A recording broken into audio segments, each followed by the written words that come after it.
Hello बच्चों, कैसे हैं आप सब। बेटा, जैसे कि आप स्क्रीन पर देख रहे हैं, यह है हिंदी नवीन पल्लव चैप्टर 23, जो आपके सिलेबस का लास्ट चैप्टर है। मैं आपकी अध्यापिका डॉली वर्मा। चलिए हम इस चैप्टर को स्टार्ट करते हैं। चैप्टर 23 जो कि एक कविता है, और इस कविता का नाम है हम सब बलवान बनेंगे। हम सब बलवान बनेंगे, शक्तिशाली बनेंगे, हिम्मत वाले बनेंगे। तो चलिए बच्चों, अब हम देखते हैं इस कविता में कवि ने क्या क्या कहा है। यह कविता देशभक्ति की भावना के लिए है कि हमें अपने देश की शान को बढ़ाए रखने के लिए क्या क्या करना है। हम सब बलवान बनेंगे। हम बच्चे बलवान बनेंगे, मेहनत कश इंसान बनेंगे। इस धरती पर जन्म लिया है, भारत माँ की शान बनेंगे। बच्चों, जैसे कि मैंने ये पंक्तियाँ पढ़ी हैं, हम बच्चे बलवान बनेंगे, मेहनत कश इंसान बनेंगे। मेहनत कश मीन्स मेहनत करने वाले। बच्चों, अगर हम बलवान और मेहनत करने वाले इंसान होंगे तो तभी तो हम अपने देश की रक्षा कर पाएंगे, है ना। तो अपने देश की रक्षा करने के लिए हमें बलवान होना होगा, और इस धरती पर जन्म लिया है, भारत माँ की शान बनेंगे। बच्चों, हमने इस धरती पर जन्म लिया है तो हमारा भी कुछ फ़र्ज़ है ना, कि धरती की शान में कभी कोई कमी ना आए। शान मीन्स प्रतिष्ठा, इज्जत। भारत माँ की प्रतिष्ठा ऐसी ही बनी रहे और इसमें कभी कोई कमी ना आए। तो बच्चों, यह हमारा फ़र्ज है, यह हमारा फ़र्ज है कि हमें इस धरती की, इस देश की रक्षा करनी है। और हम ये रक्षा कब कर पाएंगे? जब हमारे हाथों में ताकत होगी, हम मेहनत करने वाले होंगे, हम बलवान होंगे, तभी तो हम अब देश की इज्जत की शान बनाए रखेंगे, है ना। तो इन पंक्तियों से बच्चों क्या समझ में आता है? अपने देश की रक्षा के लिए मुश्किल परिस्थितियाँ अगर कभी सामने भी आती हैं तो हमें उसका बहुत हिम्मत से सामना करना है। हमें उस हिम्मत बनाए रखने के लिए हमें बलवान होना होगा, हमें मेहनत कश होना होगा। हम मेहनत करने वाले इंसान बनेंगे क्योंकि यह हमारी ड्यूटी है, हमारा फ़र्ज है, हमारा कर्तव्य है कि इस धरती पर हमने जन्म लिया है तो हमें भारत माँ की इज्जत को ऐसे ही बनाए रखना है। बच्चों, मैं समझती हूँ आपको इन चारों पंक्तियों का अर्थ समझ में आ गया होगा, है ना।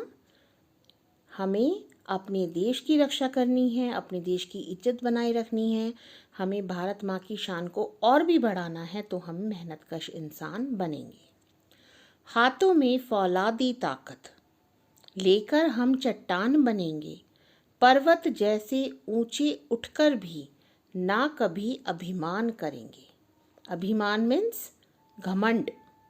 अभिमान मीन्स बच्चों क्या होता है? घमंड करना। फौलादी, फौलादी मीन्स बहुत मजबूत। हाथों में फौलादी ताकत लेकर हम चट्टान बनेंगे। जैसे कि मैंने आपको बताया बच्चों, फौलादी मीन्स बहुत मजबूत।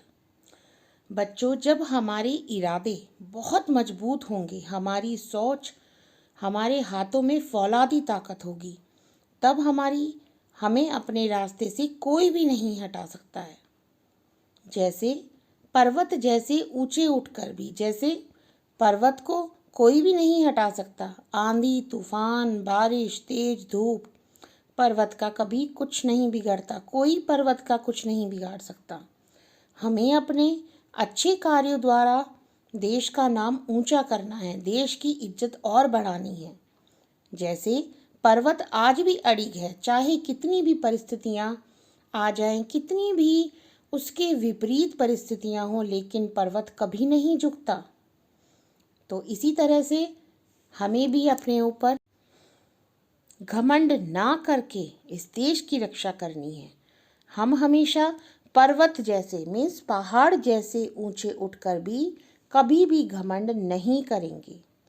और जैसे पर्वत कठिन से कठिन परिस्थितियों में भी अड़िग रहता है, एक समान रहता है, हमें भी उसी तरह से चाहे कितनी भी परिस्थितियां विषम हो, हमें अपने देश की रक्षा, अपने देश की प्रतिष्ठा को बनाए रखना है। तो सभी बच्चों को ये पंक्तियां समझ में आ गई हैं? चलिए बच्चों, अब आगे की पंक्तियां पढ़ते हैं। सदा सुगंध लुटाने वाले फूलों की मुस्कान बनेंगे, नई राह पर चलने वाले हम आंधी तूफान बनेंगे। सदा सुगंध, सुगंध मीन्स खुशबू, सदा सुगंध लुटाने वाले फूलों की मुस्कान बनेंगे। बच्चों, जैसे फूल खिलकर पूरे वातावरण को सुगंधित बना देते हैं और खिले हुए फूल हमारी मुस्कान बनते हैं ना। जब हम देखते हैं चारों ओर फूल ही फूल खिले हुए हैं, चारों ओर बहुत ही सुगंधित वातावरण है, तो हमारे चेहरे पर एक मुस्कान आती है ना, तो हमेशा सुगंध लुटाने वाले फूलों की मुस्कान बनेंगे। तो उसी प्रकार से हम भी अपने अच्छे काम करके, अच्छे कार्यों द्वारा देश की मुस्कान बनेंगे।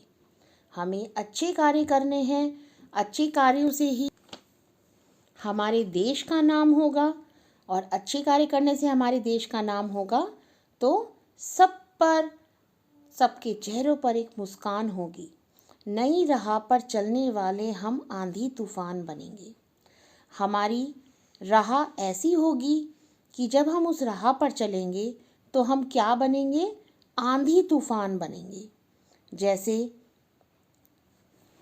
कोई भी परिस्थिति आ जाए, लेकिन उस परिस्थिति का सामना हम आंधी तूफान बनकर करेंगे।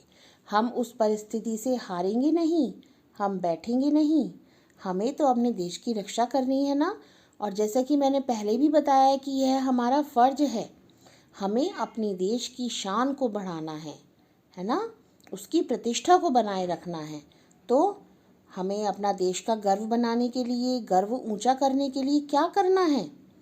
क्योंकि देश का गर्व बढ़ेगा तभी तो हमारा गर्व होगा। तो हम आंधी तूफानी हमें भले ही क्यों ना बनना पड़े, तो हम बनेंगे, है ना।